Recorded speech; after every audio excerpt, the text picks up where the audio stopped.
Ikaw ang napapagtripan ng halik ng kamalasan. Ginapang mong marahan ng hagdanan para lamang makidlatan sa kaitas-tasan. Ngunit kaibigan, huwag kang magpapasindak. Kaibigan, isilang sa iyak. Dahil wala ring mangyayari, dahil walang mapapala, huwag mong pigilan ang pagbuhos ng ulan. May panahon para maging hari, may panahon para madapa, dahil ang buhay natin ay sadyang ganyan. Umaraw, umuulan. Magandang gabi. Magandang gabi. Welcome sa ating panglabing pangilan ba to? Pangilan ba to? Pangilan ba? 14. Okay, 14. Di ba 13? 13 tayo kasi hindi natuloy kay Jugs. Dude. Ay, oo nga pala. Okay. Alright. Okay. Joke lang, 13. Okay. Magandang gabi mga kainamo. Ay, Welcome okay, sa 13th episode ng podcast na mo, Last One Standing. Later makakasama natin si Jared Bray. Pero before that, 1 week na tayo. 1 week tayo nawala and sobrang na-miss ko tong podcast. Gusto ko 1 week na tayo. 1 week tayo nawala and sobrang na-miss ko tong podcast na to. Man. Oo nga, nakakamiss nga and sana na-miss niya rin kami. Anyway, we have another solid topic for tonight. Pag-uusapan natin ang mainit na topic ng Filipino Resiliency. Kasama nga ng special guest natin for tonight. Pero bago lahat, please don't forget to subscribe to our channel if you're new. Follow us on your favorite streaming platform. At huwag mahiyang makisali sa diskusyon mamaya dyan sa... Ano bang direction yan? Chat box. Sa gilid. Sa kanan. And please don't forget to click the links na nasa description and for sure may discount kayo sa Lazada. Nag-shopping ba kayo? Kung nag-shopping kayo, okay yun. Kasi si Yeso may bago siyang microphone, bagong shopping sa Lazada yan. So, solid. Pare, hindi mo nagamit yung parang vape. Hindi ka naka-vape. Wala nang nakaharang sa bibig ko para. Oo, wala. Nice one. Alright, so, yun. Ayun, so bago tayo tumalon sa topic natin, I think it's only right na magkumustahan muna tayo. Diba? Kasi since 2 weeks nga tayo nawala eh. Okay, so paano ba magkamustahan na magkumpare? Paano Hindi ko alam, ano bang naganap sa'yo the last 2 weeks natin? Pare, kasi mag-iba tayo ng gana sa Australia ako. Then, ikaw sa Pilipinas. Actually, mas aware naman ako sa mga ganap sa Pilipinas. Pero ikaw, first experience. Nandiyan ka naranasan mo siya talaga. And alam naman natin lahat na dumating ang pinakamalupit na bagyo na si Yuli, di ba? Si Ulysses. Ulysses. So, ano yun, pare? Anong kamusta yung experience mo doon kay Ulysses? Pare, I think, wala akong kuryente for 48 hours. Halos 2 days, no? Pare, Which is nakakagulat talaga. Pero and to think, hindi pa yun yung pinakamalala sa Pilipinas. As in, meron siguro mga tao na mga 1 week, walang kuryente, walang tubig. Kasi at least kami, may tubig kami, may food. Ganun, pero nakakabigla yung experience. Kasi ayun nga, kaya siguro pinag-uusapan natin yung Filipino Resiliency kasi konektado yun sa naging recent experience ng mga Filipinos, no? Dahil sa bagyo. And nakaka-drain talaga. Tsaka naging mainit yung issue na to, itong resiliency na to kasi it's a narrative na parang fantasy siya sa tingin ng maraming tao na ito pinaniwalaan ng kalulolohan natin ng lahat ng Pilipino na dude, basta Pilipino, it's always ang brand natin palagi matatag palagi. And yun ang actually podcast na to. Ano ba yung katatagan na pinag-uusapan natin dito or baka niloloko lang natin yung sarili natin, di ba? Hindi natin alam kung totoo ba to o hindi. Okay, dito sa Australia, yun nga, sinabi ko apektado na. Siyempre, iba yung experience namin dito. Yung COVID dyan sa Pilipinas, kamusta? Kasi dito, na-experience namin yung wala na eh. Ano nga ba? Wala na eh. Wala na kami sa lockdown, nakalabas na kami. Well, mamaya tanong natin si Jared Bray sa Amerika kung kamusta. At kasi may sarili din silang laban doon, especially kay Biden tsaka kay Trump, di ba? So, of course. tingnan natin kung ano yung mga, ano ba. Anyway, sa'yo muna. Kamusta dyan? Sa COVID, parang, alam ko feeling siguro ng karamihan na ganun nga, na wala na siya. Kasi, ano ba, halos 7 months, 8 months na kasi since nag-unang quarantine, unang lockdown eh. Pero kapag binabasa mo yung news, tumataas pa rin yung mga kaso everyday. May at least 1,000 cases na at mas mababa na siya compared sa previous months. Pero mataas pa rin siya eh. Parang plus 1,000 pa rin yung nadidiscover kada araw. So, and then we still here. Parang nag-give up na ako eh. Nag-give up na ako na di na siya magre-recover hanggat sa talagang magkaroon ng vaccine. Di ba? Yung ganong thinking pa lang. Tapos lalo na may sinabi pa na kamukha ni Peter Griffin na may sinabi siya na sabi niya daw, kaya yan, Pilipino naman tayo eh. Well. Diba? Sayaw mo na lang sa TikTok. Sayaw mo na lang siya. Anyway, ayun. So, define na ba natin kung ano yung ibig sabihin ng resilience? Pwede naman. Pwede tayo kung pwede mong pag-usapan, pre, yung sarili mong way ng pag-cope sa mga mabigat na karanasan. Parang, ano yung resiliency mo as a person? Kung nag-gets mo yung tanong na. Hindi kasi, syempre, ano ba to? Pinanggagaling ako palagi yung personal na experience na, lalo na kung bata ka, kung gaano ka na-expose sa hirap dati. Like, ang una ko agad pumasok sa isip ko, for example, elementary, kwento ko na dati to, di ba? Kung hindi ka naman achiever talaga and then palagi ka napapagalitan ng teacher mo and then dumating sa buhay mo na may nakaharap ka ulit na gano'ng sitwasyon, I think mas matatag ako ngayon kasi na-experience ko siya, di ba? And kumpara dun sa iba na all throughout ng buhay niya, siya, achiever, tapos bigla siyang bumagsak, iyak siya. See? Nakita mo yung katatagan, magkaiba kagad yung tatag ng dalawa. Ayun, so I think nanggagaling siya sa experience. And tanong, resilient, hindi kasi, are we saying na resiliency, masama ba siya? Hindi di ba? It's still di ba? Maganda siyang karakteristik, kaso nga lang, Filipino resiliency, ibang usapan eh. It's parang mali yung naratibo na yun. Pero yun, sa akin, kailangan ma-experience mo na siya, nahirapan ka muna bago ka actually tatatag, di ba? Ganun naman palagi. Sa'yo, pre. I think same na rin as you eh. Parang more on experience. Nakabase din siya on kung ano yung pagtingin mo dun sa mga issue. Kasi may mga tao na kapag may issue, parang nakafocus dun sa emotions. Mag-vent sila, magko-complain, or kailangan nila ng time para sa sarili nila. Pero ako kasi, yung mindset ko, kapag may problema, ang una kong iniisip talaga ay paano ko to isosolusyonan. Parang ganun yung very proactive yung mindset ko. So, kung ano man yun, resilience, di ba? Parang maghanap ako ng answer to that problem. Palagi naman ganun dapat talaga. Palaging solusyonan mo siya, di ba? And dun sumasablay yung mga sa Filipino Resiliency, di ba? Hindi solusyonan ang hinahanap. Kung hindi, okay na to. Anyway, gusto ko na marinig yung thoughts nung guest natin. Pero bago lahat, para may context lang yung marami, pakita muna natin sa kanila yung video ni Jared dito sa YouTube. Pakita natin yung Si Jared din kasi pangalan ng guest natin eh. Oo. Anyway, bago ko pakilala si Jared, yan? Kaibigan ko yan. So, kasama ko siya sa mission. Pero mamaya natin pag-usapan. Alright, so, share na natin to screen. Share screen 2 para makita natin. Nasaan yun? Ba't wala?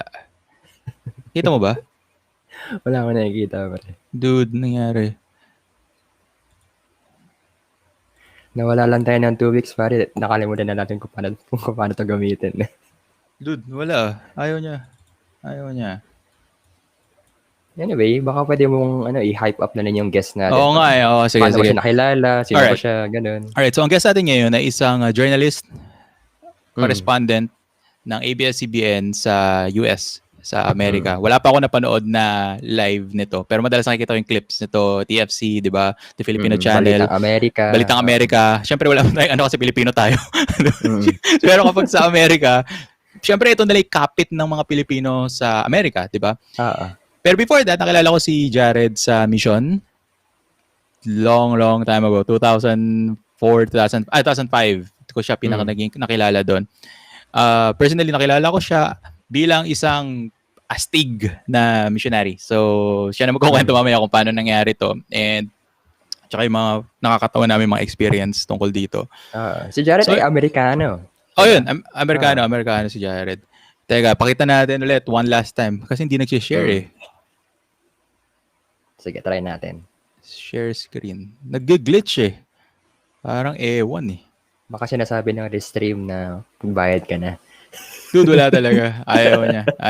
Anyway, kapag nakita nyo lang, so sa YouTube search nyo ron, si Jared Bray, Pusong Pinoy. Pinakita niya kasi ron na, sabi niya sa bandang huli na, ano yun? Wala akong dugong Pilipino. Oo, ganda na yun. Pero pusong Pinoy ako. And I can attest to that. Sobra. Alam, Pinoy na yan si Jared. So, ladies and gentlemen, welcome na natin ang ating guest ngayon, si Jared Bray. Hey, man! Hey Hello. guys, magandang umaga sa inyo. Jared, nasaan ka ngayon? Ano yan? Nasaan ka ngayon? Sa Utah ako ngayon.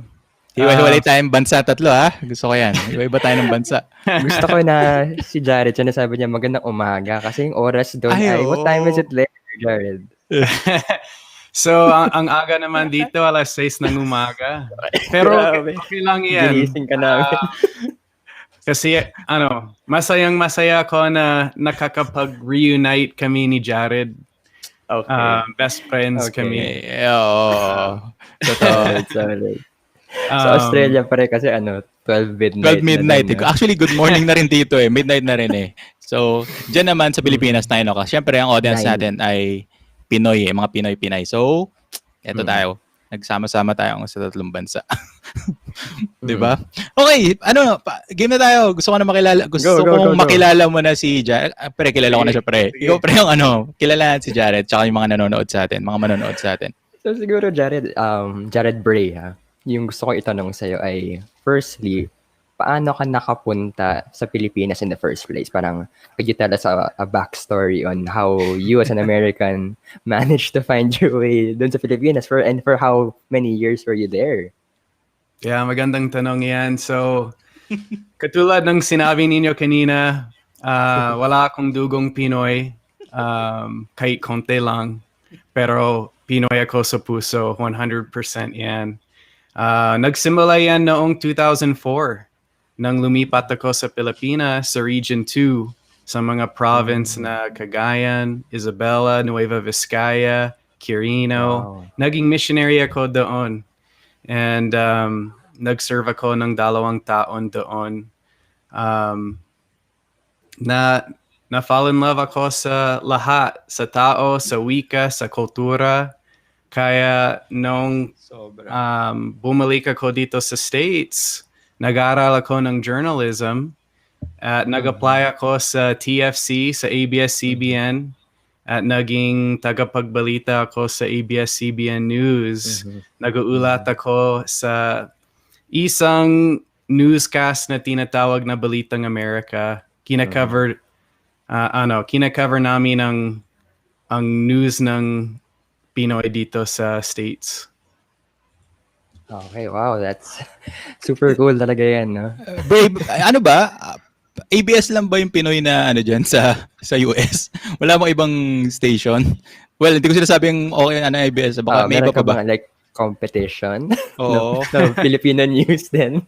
Tsaka bakit yan? Ba't hindi ka sa sports, di ba? Like, I don't know, sa Pinoy.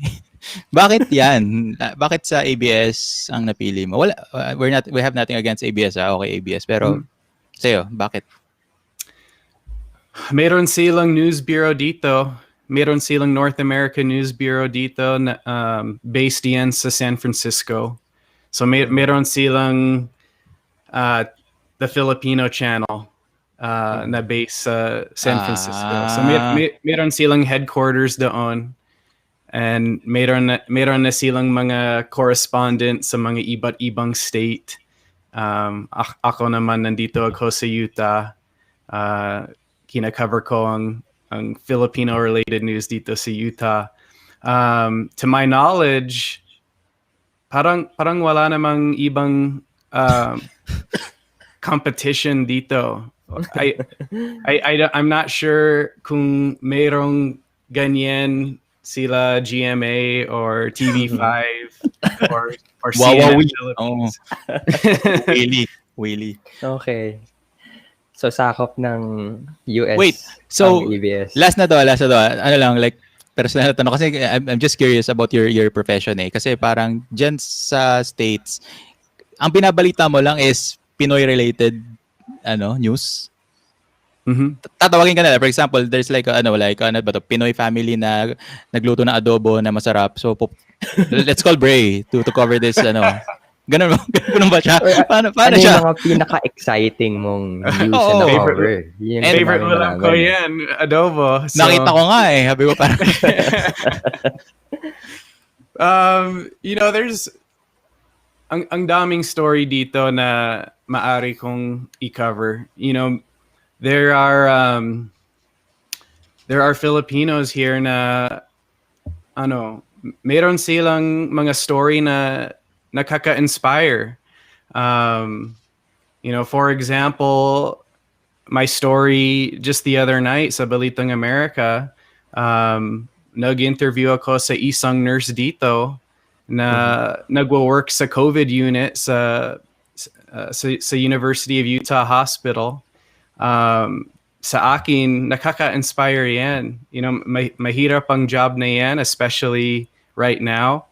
And so, that was a story I wanted to tell, and I wanted to show everybody, look at this Filipina nurse who is dealing with a tough situation. Mm-hmm. Tapos, marami siyang sinabi na maganda. She said a lot of things that I think the community needed to hear about COVID-19 and about how serious it is. So, ganyan ang mga story namin, sa Balitang America. So palagi inspiring ang mga nakaka-inspire yung mga stories niya usually. Or may mga bizarre or mga tipong krimen, ganun ba? Hindi ko pa rin nababalita ng mga ganun. Kasi, or palaging kailangan ma-inspire or something na special na ginawang Pinoy. Sorry, last na tanong na yan.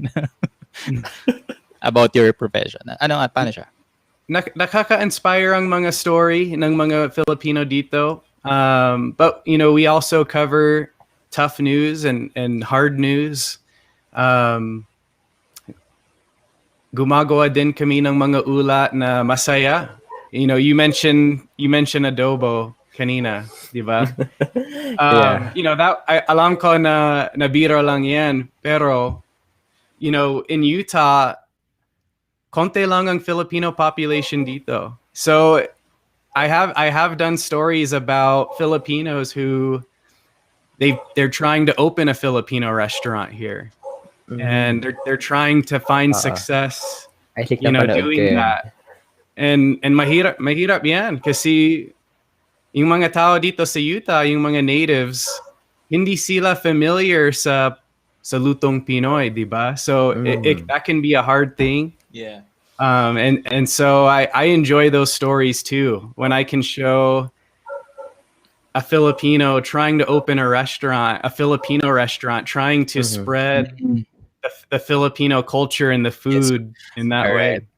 Okay. International adobo eater ako. Kasama ko si Anthony Bourdain. Nalala mo? Kumain ako niyan. Alright. Anyway, si Yeso nawala. So, balik natin siya. Anyway, sige. Let's jump na sa topic natin. Salamat sa pagsagot. Yeah. Take lang, Jared. Yeah. May gusto kong sabihin.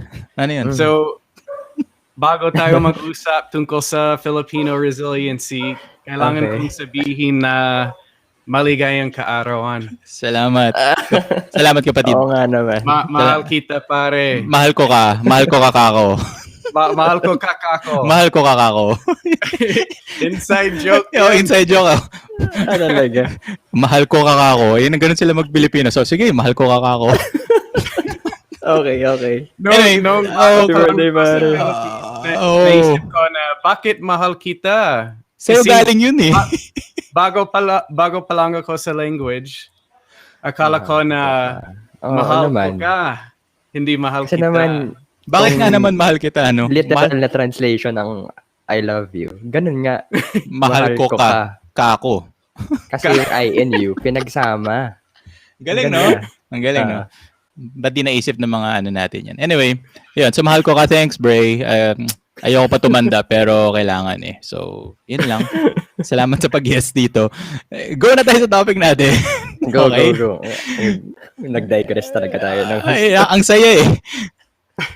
Anyway, Bray, since you mentioned a while ago yung isang Filipina nurse na talagang very inspiring yung story. And I think from there, pwede tayong mag-springboard into our topic, which is about, I guess, Filipino resilience. So, para sa'yo, just in your own personal experience, paano ka nakaka-cope sa mga mahihirap na sitwasyon mo sa buhay?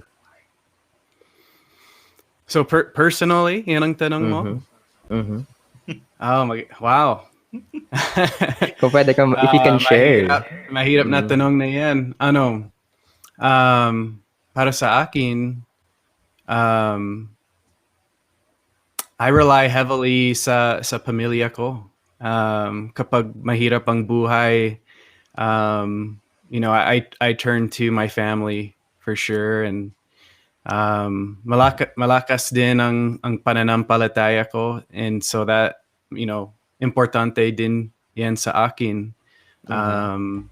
If things get hard, I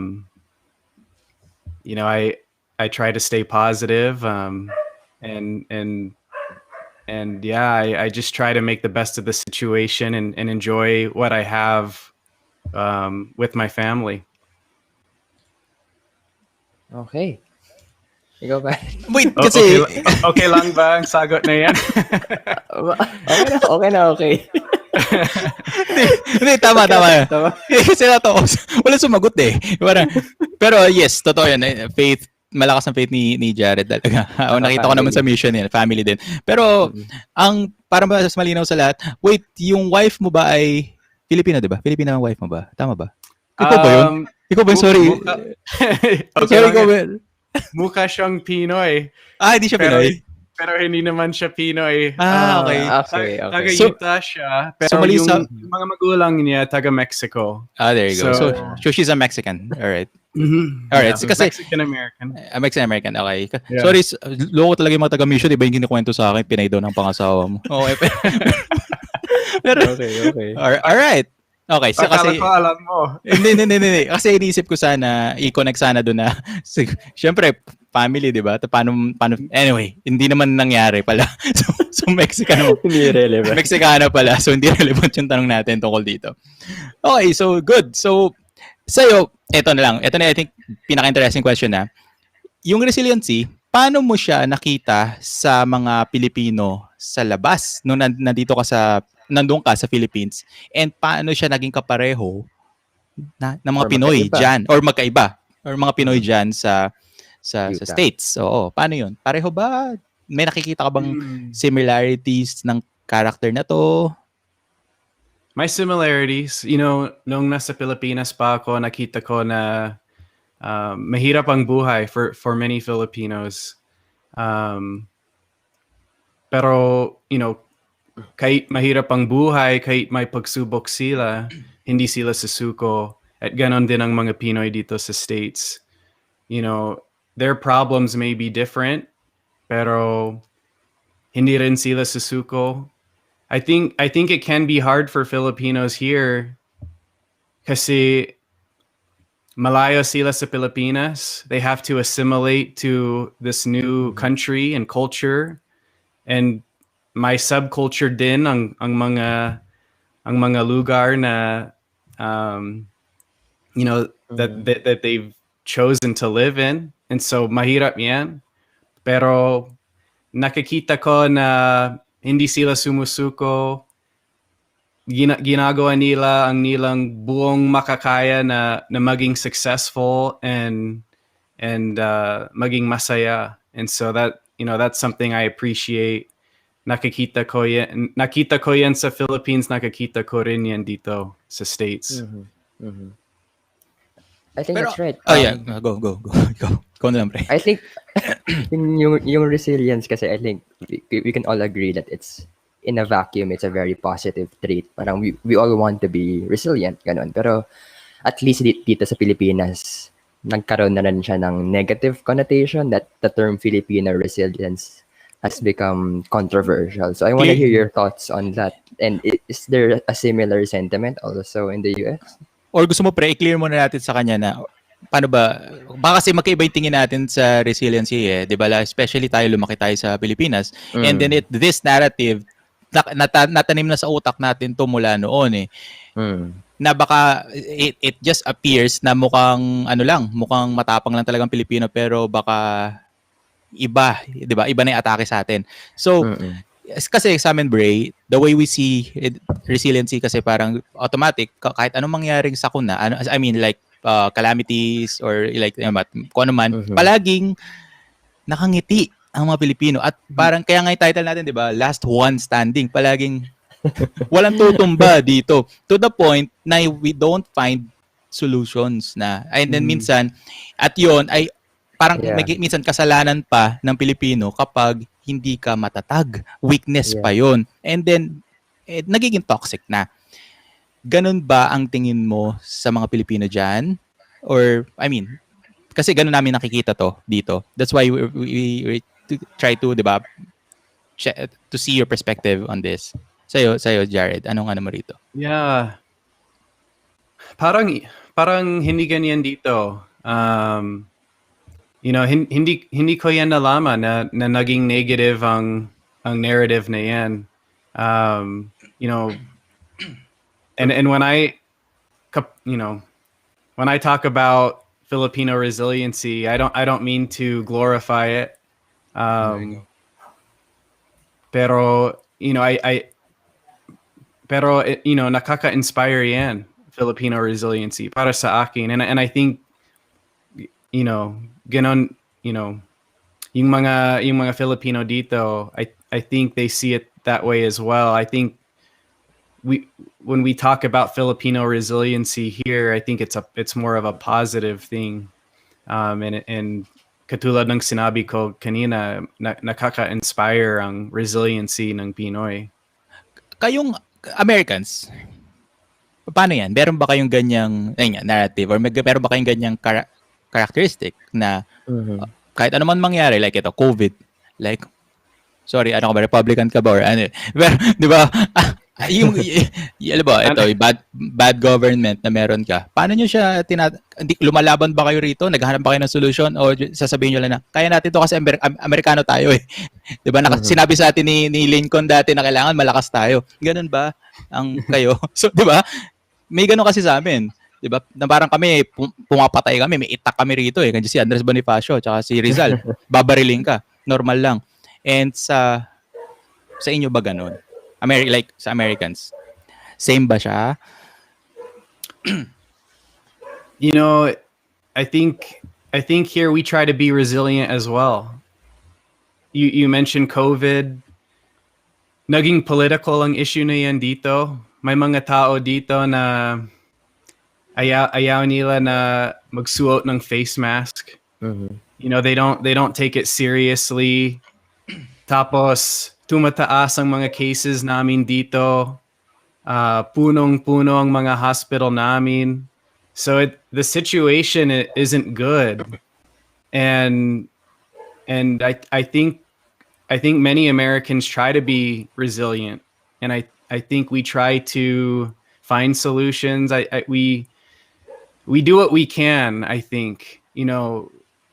For those of us who want to improve the situation, we wear our face masks. We avoid being within 6 feet of others. We follow the mandates and the suggestions that are given to us, and we hope for the best.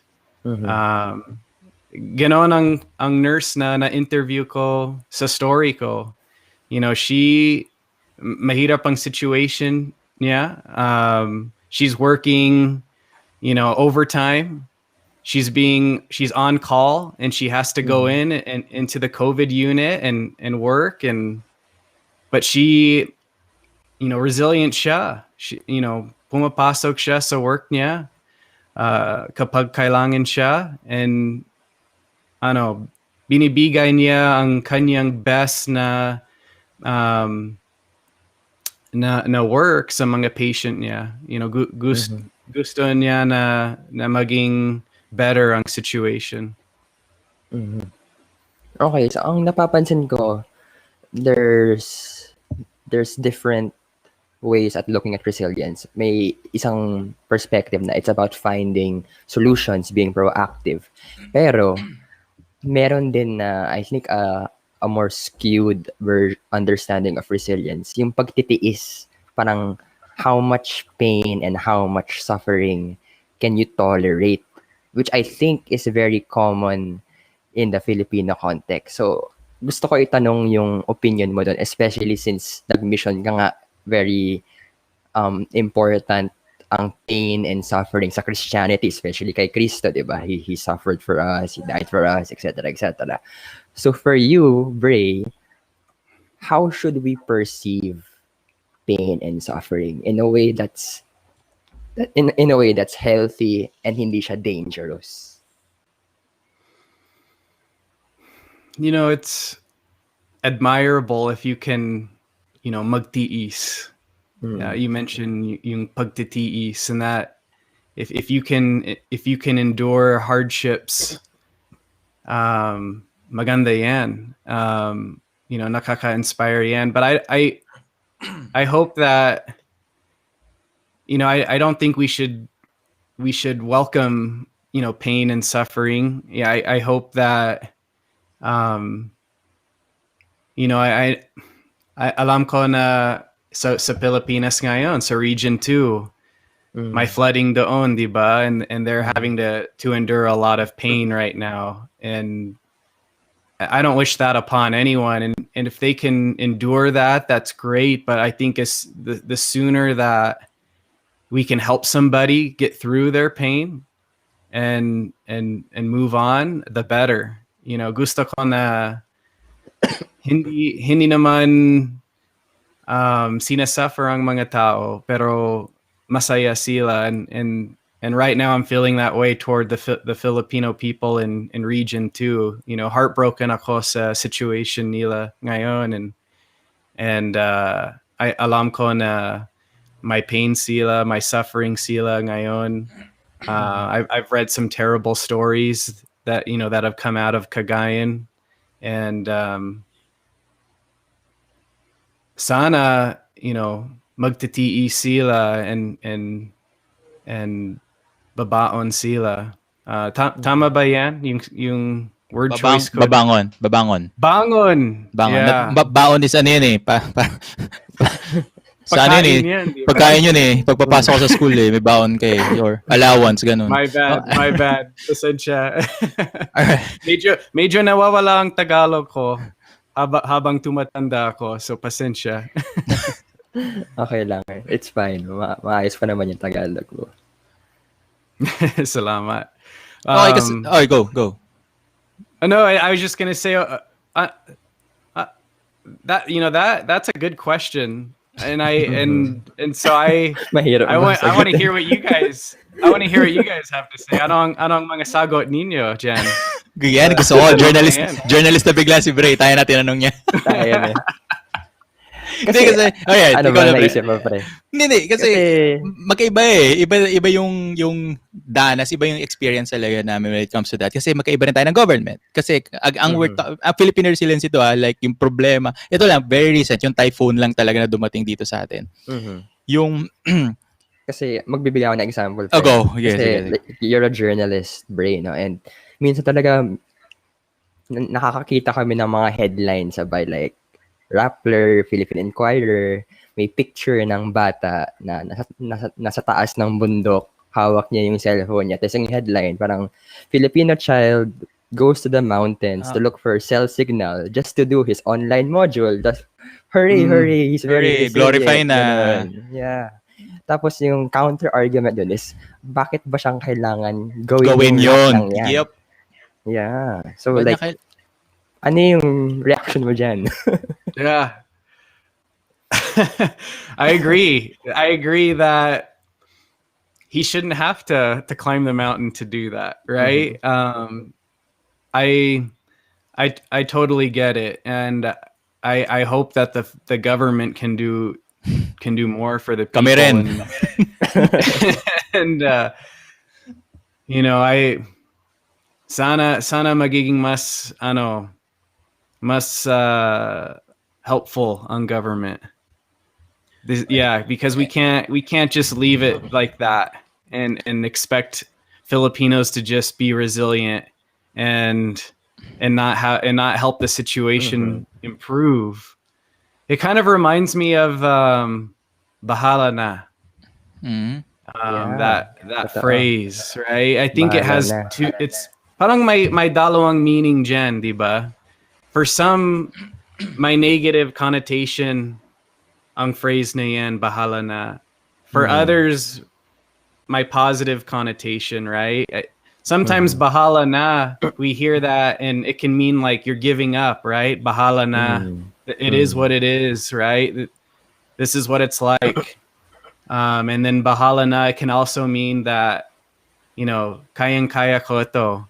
And you know, for me, when I hear bahala na, I think it can also mean like no worries, like I got this. And I think that's how it is with Filipino resiliency, right? There's this positive side to it where, you know, it's inspiring to see Filipino resiliency, and it's inspiring to see Filipinos overcome challenges.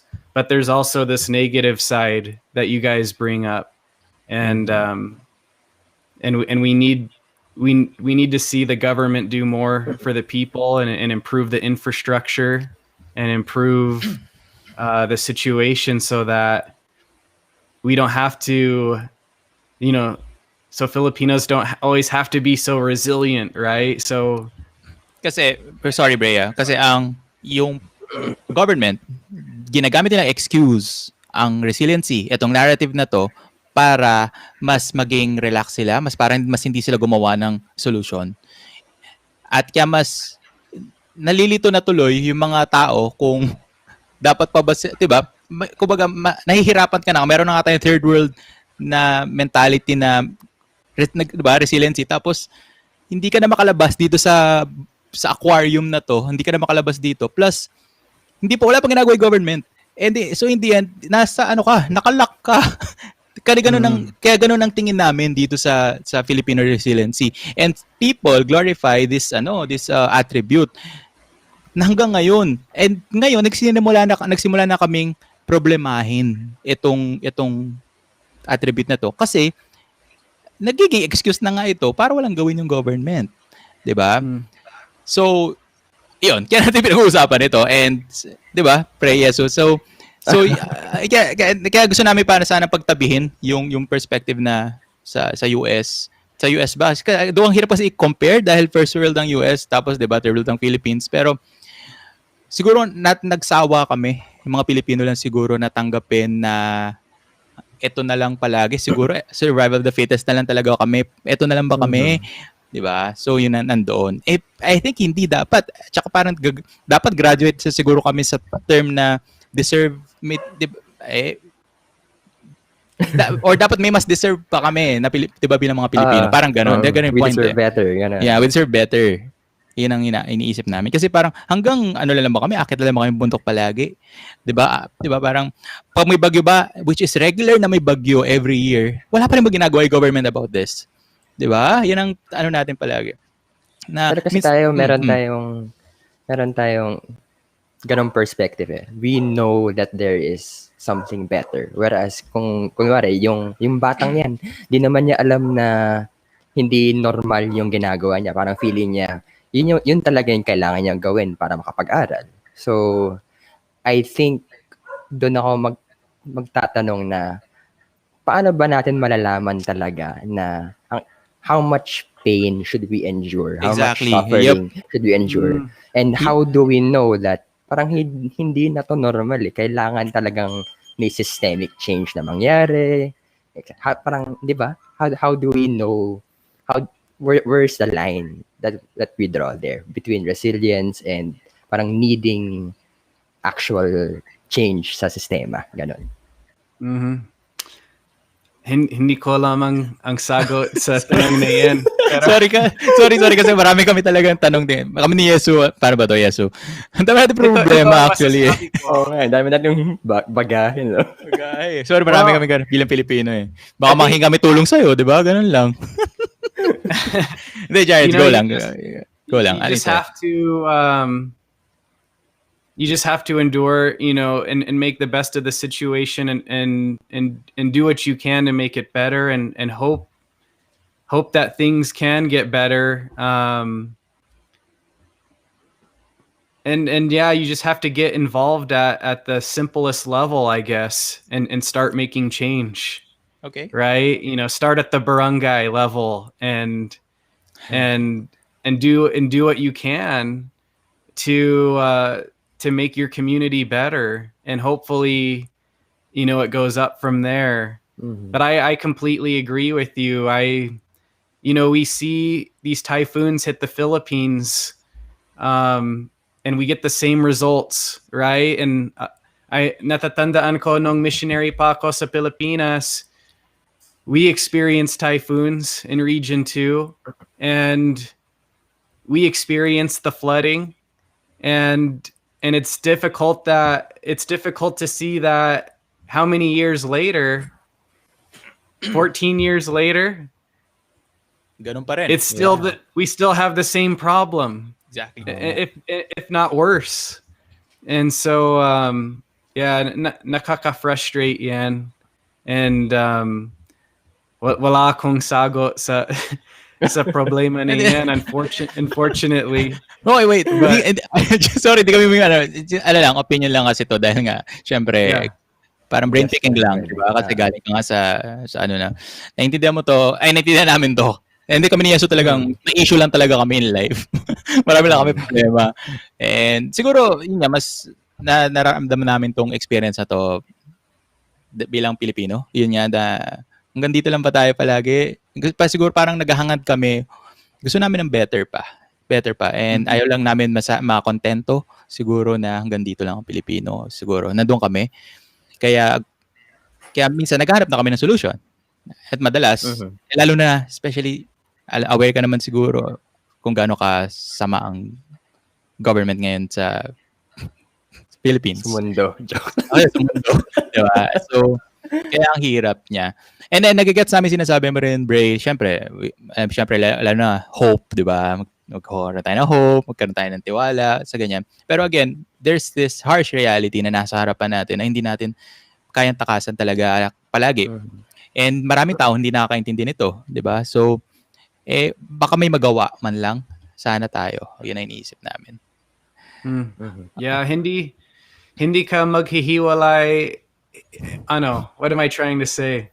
You can't wait for a president who's just going to come in and fix things, right? Sana. I mean Miles Morales. You hope that there's a better candidate in 2022 who can help. But you have to do what you can, and like katulad ng sinabi ko kanina, magsimula sa sa community mo and just try to do your part. I think is one thing that can be done. I think of yung asawa ko, ganon siya. She really, passionate siya sa politics, sa community niya. And she focuses on our local community. Naging PTA president siya sa eskwelahan namin. And she's trying to do her best to make our school and our community better. And I think that's one thing that's where we can start. It's Mahirap yan. Hindi ito madali. Hindi ito simple. But, I think to make our communities better, we gotta do our part, right? And start small and hope for change. Alright. Ako, ang daming wisdom na nadala sa atin ni Bray. And sana yung mga sinabi niya makapagbigay hope sa atin, mga Pilipino, and lalo na sa nangyayari ngayon kasi nakakaiyak talaga yung mga ganap. And kung may nakasurvive, marami rin hindi nakasurvive. And reality yun, di ba? Ayun. Pre, talon tayo sa kay Bray, yung mga fun questions. May mga fun questions kami na pinipare para sa'yo. Okay ba yun? Bago tayo mag-move sa paano ba? Like sa next segment natin. Okay? Ano yung mga tanong natin? Ako una, pre. Sige. Jared Bray. Alam ko na sagot dito daw. Ano ang pinaka-paborito mong dish, Pinoy dish, and why?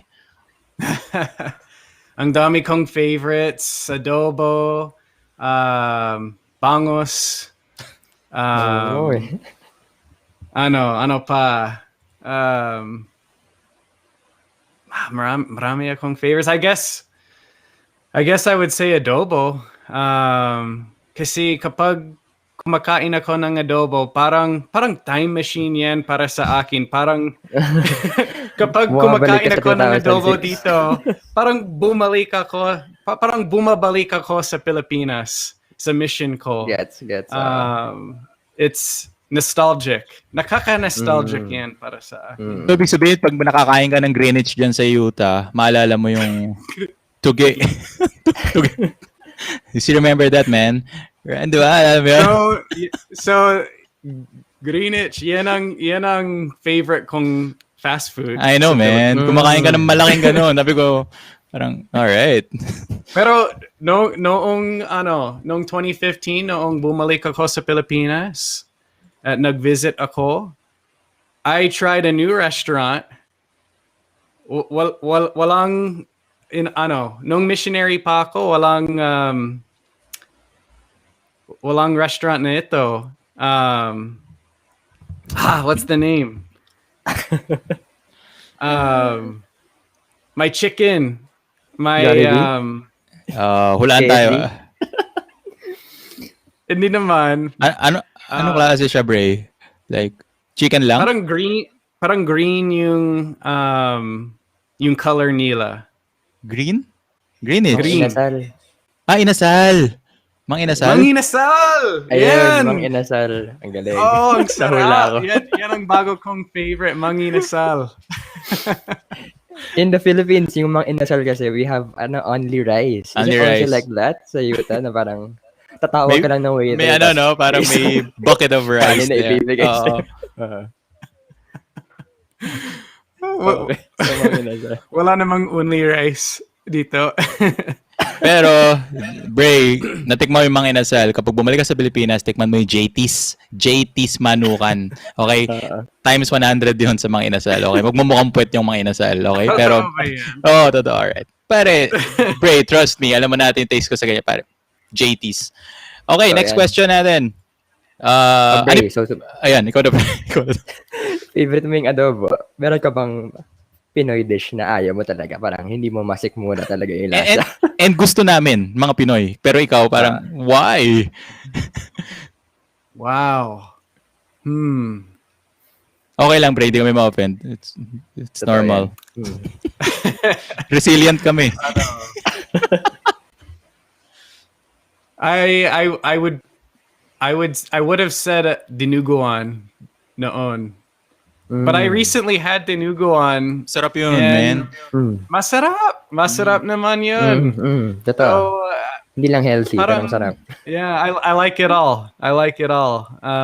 Okay. I've only had balut once, Bray. though. Balut. Nagbalut ka sa mission, di ba? Ano? Nagbalot. Kumakain ka balot, di ba? Sa mission? Nasa mission kumakain ka balot. Ikaw ba yun? Alright. I had one balut during my mission. And that was it. Okay. How about sinigang? Is it too sour for you or okay lang? No. Masarap din yan. Sinigang. Pusong Pinoy talaga si Bray. Comfort food yan, di ba? Sarap. Okay, next question. Next Ito, question madali lang ata. next question natin. Best Pinoy band ever sa'yo. Oh! Hmm. Hirap, no? Umirap bigla, no? You can't choose one. Right now, ang favorite ko ay Autotelic. Uy, Wow. pare. Bago. Updated. Ang galing nila. But yeah, I'm listening to Autotelic a lot. Pero you know, for me, the all-time best bands are River Maya, Parokya ni Edgar, Eraserheads. Yan. Yan. Gusto natin. Classic Yeah. OPM. Umaaraw, umuulan. Yeah. You know, that's one of the best songs of all time. di Oo, ba? totoo yan. Perfect. Okay, kami din. Sinishare natin yon. So, pare-pareho tayo ron. And meron ka bang favorite favorite Filipino word or kahit favorite Filipino phrase na palagi mong ginagamit? Ganun. Bahala na. Ganun ba? Mahal ko ka. Yeah, mahal ko ka. Grabe. Grabe. That's a good one. Grabe. Or updated ka ba sa mga Filipino slang? Turuan nga natin Yeso to. Nung bago na. Maganda. Kasi nung time namin, uso yung astig.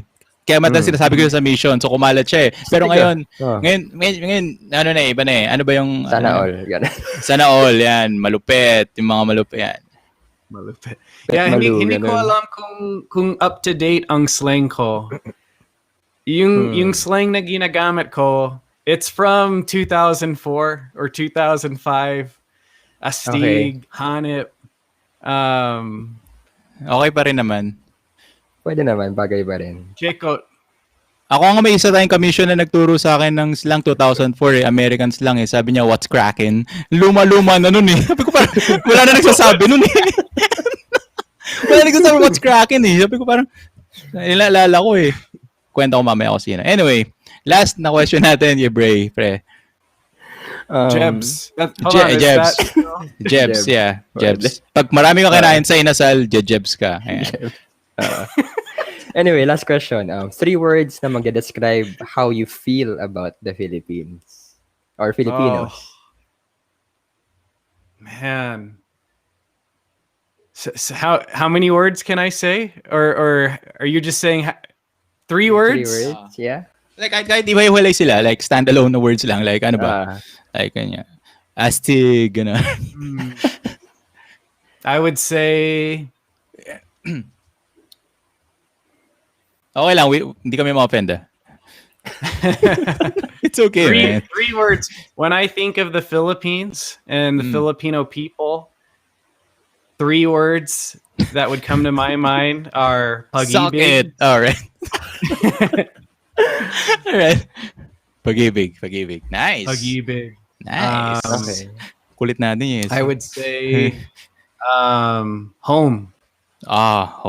Home. You know, I know that this is, you know, taga dito ako. Taga Phoenix, Arizona ako at nakatira na ako sa Provo, Utah. Pero for me, you know, that's a second home. I love the Philippines. And then the third word, the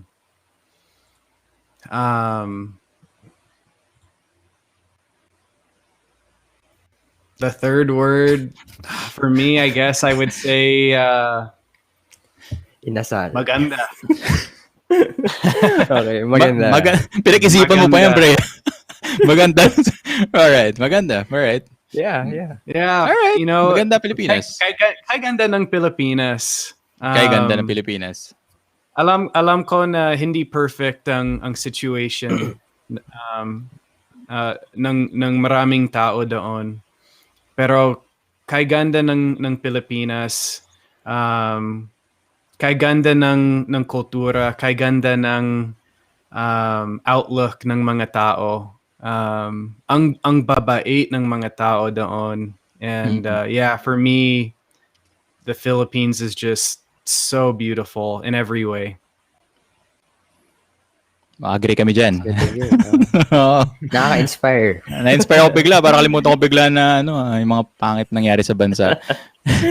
Joke lang. Anyway, Bray, thank you so much sa pag-yes sa amin. And alam ko inaantok ka pa dyan kasi 6 o'clock. Para sa ba dyan? Super aga pa. And salamat 7 sa pa lang. paggising for Guys, maraming salamat. Maraming salamat sa pagkakataon na sumali sa inyong astig na podcast. At pasensya at nag-English ako ng konti. Okay lang. Mas magaling akong mag-Tagalog nung missionary pa ako sa Pilipinas. Mas magaling ako nung 2006. Pero ngayon, medyo matanda na ako. Medyo nawawala ang Tagalog ko. So, pasensya at nag-English ang konti. Walang problema, Bray. Walang problema. Sana naintindihan niyo ang Taglish ko. And maraming salamat pagkarami sa pagkakataon na ito na enjoy. Thanks, Break man. time ka munang almusal ha. Huwag mo kalimutan mag-almusal. Kumain ka. Sige, Anyway. top silos na.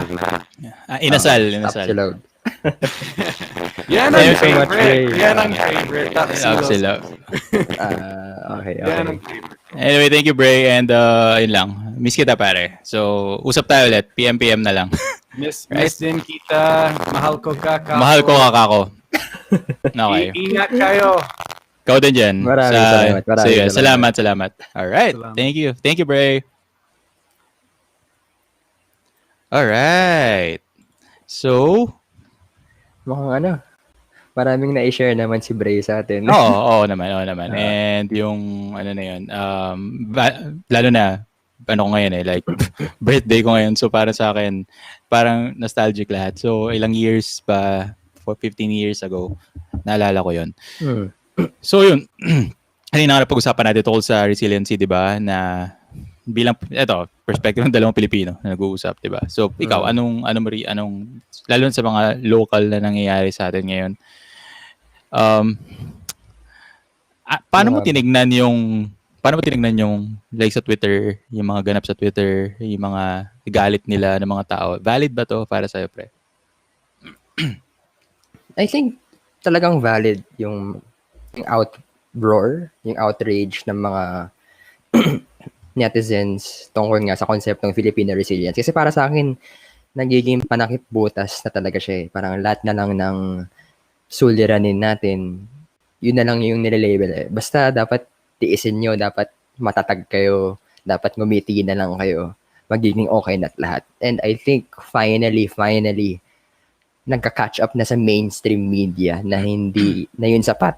Kasi kailangan talaga ng mga sistema, ng accountability nga, diba? Yung naisip, keyword eh. Pre. Ang naisip ko kasi rito, isang one huge analogy lang rito, like sa classroom, di ba? Sa classroom. Teka, papaalam si Bray. So, yun yan. So, isang classroom, di ba? Parang may teacher ka. Tapos may mga estudyante ka na nagsimula na mag-question, nagsimula ng humingi.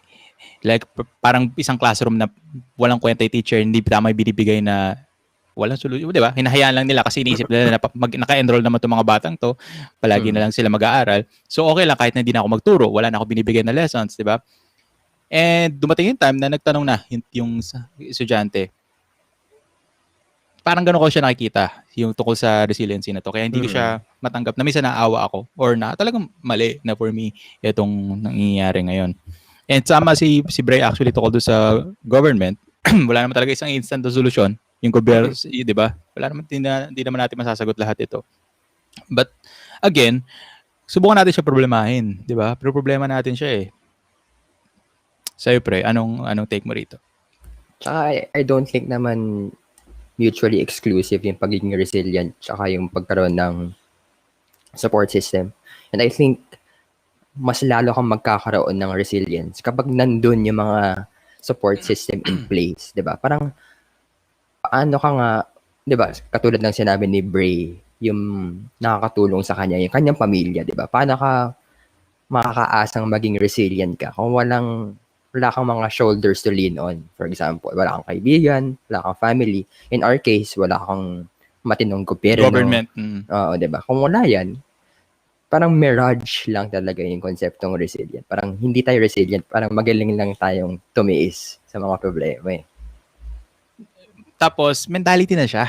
Yun ang nakakainis. Nagiging brand na siya. Masamang brand na siya ng Pilipino. To the point na ipapasa mo siya sa anak mo. Doon ako na-alarm eh. Papasa mo siya. Ako ba, for example, kay Rico, sa anak ko, sasabihin ko pa sa anak ko na, kaya mo yan. Okay lang yan. Oo. Pilipino ka eh. Di ba? Parang, dude, hanapan mo ng solusyon yan. Doon, yung ganun, haya mo sila magtanong na. At, di ba, turuan mo sila magtanong, turuan mo sila maghanap ng solusyon sa mga problema. Minsan, bilang nga Pilipino, automatic nga, nakangiti pa nga yan dahil bumabagyo eh. Okay lang kahit na, di ba? To think, itong mga to, mga calamities na to, ay hindi naman biglaan. Inaasahan na nga ito eh. Di ba? Expected na nga siya, but wala pa rin ginagawa yung government dito. Di ba? Totoo. Yun lang kaya sad. Ayun nga, and yun nga yung gusto ko sanang itanong kay Bray talaga eh. Yung may fine line talaga eh. Kunwari, teacher ka, magbigay ka ng exam sa estudyante mo. Tapos yung bata, nahirapan, di ba? Normal lang naman talaga na mahirapan sa test, di ba? And ina-expect mong maging resilient yung bata, mag-aaral, maghanap siya ng way para pumasa sa test, di ba? Yun yung good understanding of resilience. Pero paano yung kunwaring situation na meron kang test na ibinigay na talagang higit pa sa itinuro mo sa bata? So, yun yung, dun pumapasok yung feeling na kahit anong aral na ginawa mo, kahit anong sipag or tiyaga, kulang pa rin kasi hindi ka prepare enough to be able to succeed. Eh. So, totoo yan. Importante yung yung fine line between pagtitiis sa hirap, pagpupursige versus parang hindi na fair yung external factors. Or parang ganun. Totoo. Yung naisip ko.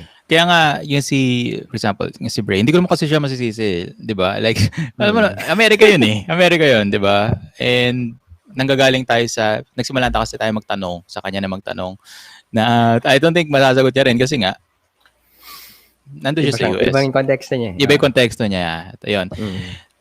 Tapos minsan, di ba, to the point na, sabi pa nga nila, pag ginag-glorify mo na daw ang resiliency is, nasa privilege ka.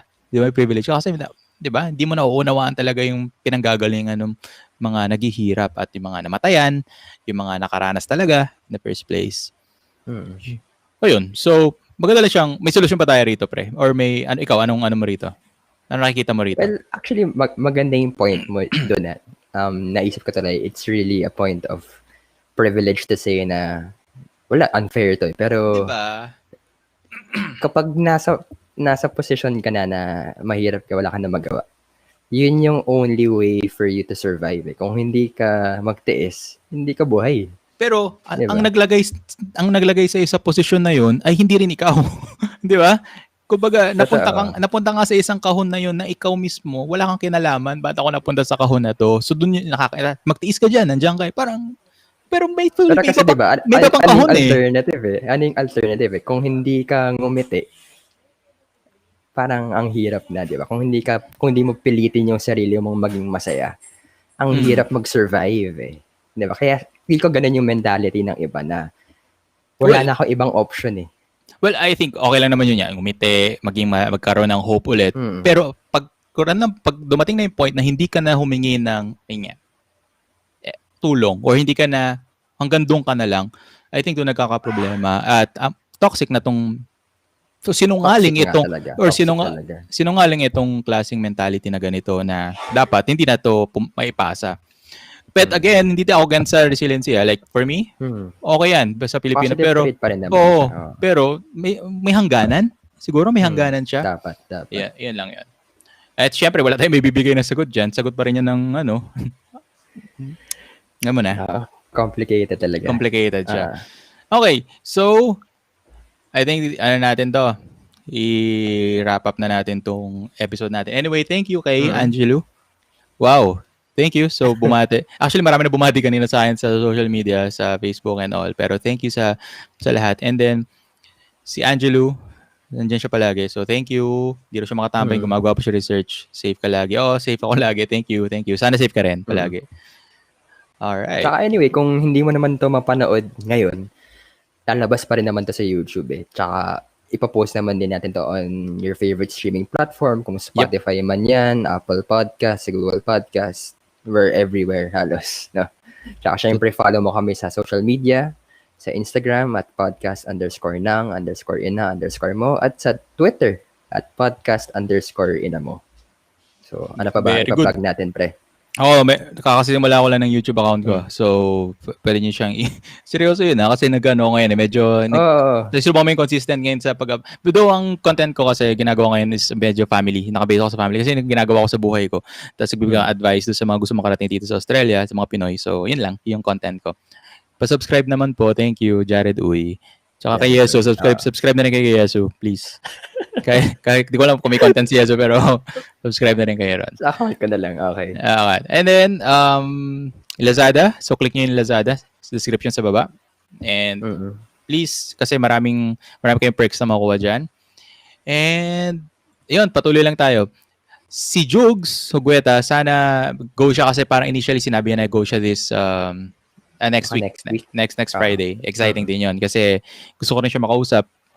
Lalo na tungkol sa yung topic kasi dapat natin, di ba pre? It's about, Great Wall. Wall. Itutuloy natin yon yung topic na yon. Kung mag-go si Jugs. Kung hindi, paurong lang siya ng paurong. Pero nag-guess na kasi siya. But anyway, may show pa rin. Yun yung punot doon. Hindi mawala na episode. Hindi mawala yung show. At least magkabagyo ulit. Sana hindi. Pare, lala talaga. Wag na. Wala na. Anyway, yun lang. May gusto ko pa sabihin. Yeah, wala na. Siguro. Alright, Stay tuned na lang talaga next week. Next week. So, thank you so much sa lahat ng dito. At meron tayo nanonood na labas-pasok. Pero thank you pa rin. Na-appreciate namin to. And see you next week sa podcast na Ina Mo, 9 p.m. live dito sa YouTube. At mapapakinggan nyo kami sa lahat ng streaming platforms nyo. Alright, mga pre. Bye-bye. Ingat. Bye-bye. Ingat. Good night. Happy weekend.